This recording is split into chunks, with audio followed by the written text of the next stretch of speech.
Bonjour les amis.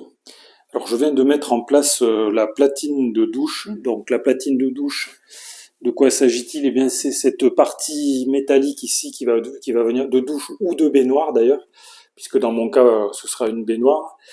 Donc la platine de douche ou de baignoire, c'est cette partie qu'on peut voir ici, là, métallique, avec les deux tuyaux d'arrivée d'eau. Donc à gauche on va avoir l'eau chaude qui arrive et à droite l'eau froide. Ok, donc la platine de douche que je viens d'installer, il s'agit d'une platine de marque donc Noyon et Thiébaut, c'est une platine donc pour un robinet mural, spécialisée pour les tubes en PER de diamètre 16. Donc le diamètre, le PER, ce sont ces tubes en plastique là, qui sont assez souvent, très fréquemment utilisés en plomberie, en concurrence avec les tubes multicouches et avec les tubes en cuivre, un peu l'ancienne. Donc moi j'ai choisi le PER parce que c'est la solution la plus, on va dire, la plus simple à mettre en œuvre, la plus facile à mettre en œuvre et là aussi la moins onéreuse. Donc en ce qui concerne la platine de douche, donc il s'agit, alors ça je l'ai acheté sur Amazon, j'ai payé ça une trentaine d'euros. C'est une marque Thibaut et Noyon et Thibaut qui est spécialisée, qui fait plein de matériel de plomberie. Si ça vous intéresse, vous pouvez l'acheter. Je vous mets le lien dans le fil de discussion sous la vidéo. Donc voilà, là d'un côté on a ça. Alors à quoi ça sert? Comment ça fonctionne? Après, une fois qu'on a installé ça, eh bien on va venir mettre en place le mitigeur de douche. Donc voilà mon mitigeur.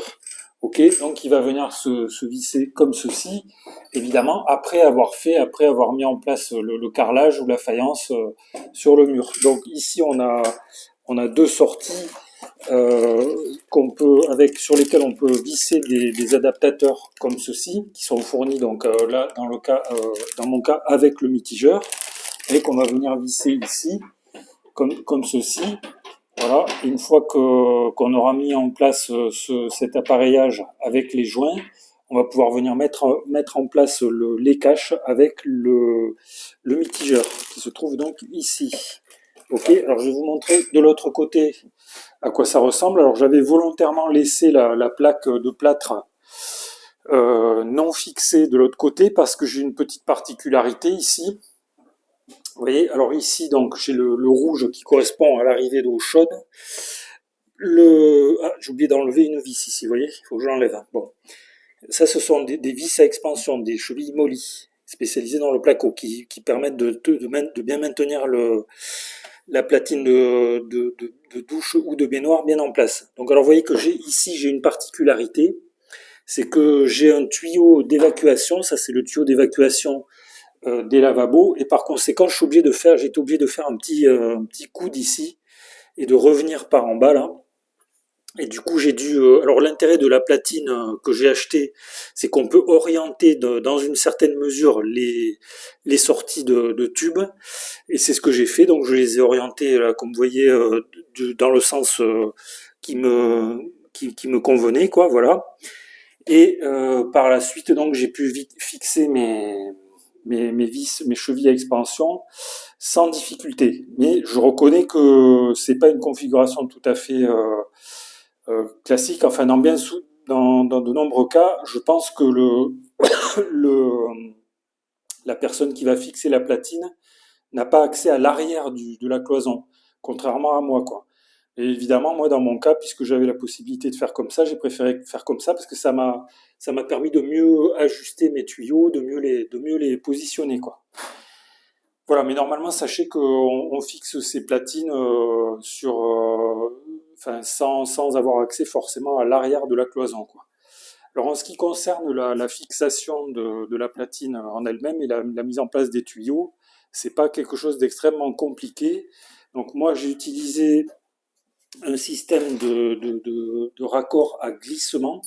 Alors, le raccord à glissement, pour les faire, en fait, on utilise une pince à glissement comme ceci, ok, entre laquelle on va mettre une bague qui va venir s'insérer entre la bague, entre le tuyau de sortie et la bague, quoi. Donc on va venir la mettre en place en compression comme ça. Et une fois que c'est fait, on a une parfaite étanchéité en fait. Il n'y a pas de souci avec ce système. Alors on peut, sachez qu'avec la pince à glissement, donc moi j'ai acheté une boîte complète là que vous voyez ici. Et dans cette boîte qui coûte, ça coûte entre 60 et 80 euros, on va dire. Vous pouvez également, si ça vous intéresse, en acheter en cliquant sur les liens qui sont sous la vidéo. Donc dans cette boîte, il y a plusieurs appareillages, plusieurs outillages. Vous allez trouver déjà une pince coupe-tube qui permet donc de, comme son nom l'indique, de couper les tubes. Voilà. Alors ça c'est très très utile parce que ça permet notamment de couper les tubes en PER qui sont quand même très durs, de les couper de manière bien droite en fait. Et ça c'est important pour faire les raccords quand on fait le sertissage, on va dire. Ensuite dans la boîte vous allez trouver une pince à évaser. Alors la pince à évaser, c'est ça sert en fait à écarter l'embouchure du tuyau, si on peut parler comme ceci. Donc on glisse la pince comme ça et ça permet progressivement là, d'écarter le bout du tuyau et puis ensuite de venir insérer la partie en laiton dans le tuyau et après on va pouvoir la mettre en place, la solidariser avec la pince à glissement quoi, et la bague de sertissage. Ok, voilà.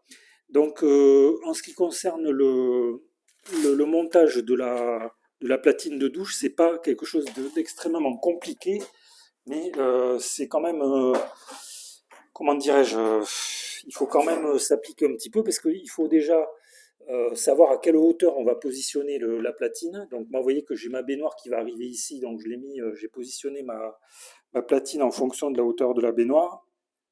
Pas trop haut, mais pas trop bas non plus, quoi. Et puis, donc il faut la mettre à l'horizontale. Ok, donc on va prendre des repères au crayon. Alors là évidemment, vous voyez plus trop mes repères, mais sachez que bon, ils étaient dessous là, voilà. Après, on va percer le placo avec une mèche de 8. On va faire des ouvertures là de diamètre. Alors là, c'est 60 mm ou 50 ou 60 mm. Ok, dans le placo pour pouvoir passer les, les, les têtes en laiton là.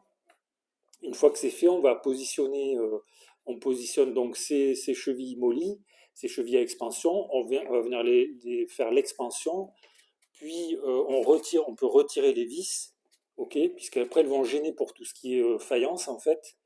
Par contre, on va pouvoir positionner ici sur l'intérêt de cette platine, c'est qu'on peut orienter, vous voyez, le sens de la sortie selon la nécessité qu'on a.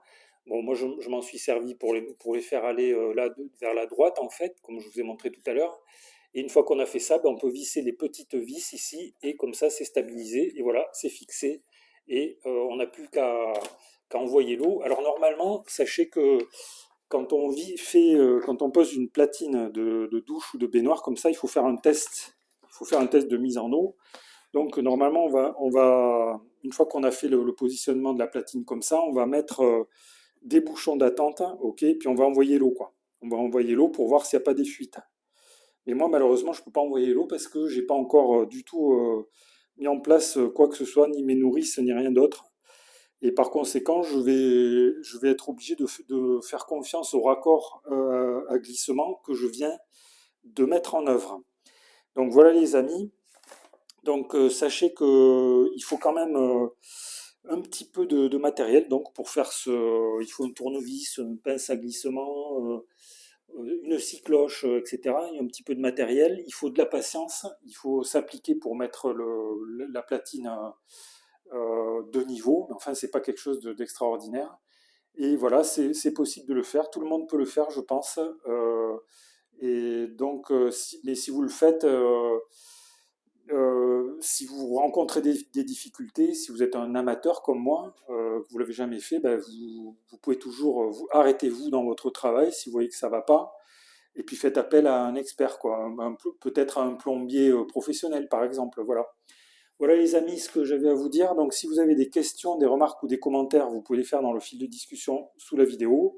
Si ça vous a intéressé, si voir la suite du chantier vous intéresse, abonnez-vous à la chaîne. Vous pouvez également cliquer sur le pouce j'aime si ça vous intéresse. Merci les amis pour votre attention et je vous dis à bientôt pour de nouvelles vidéos.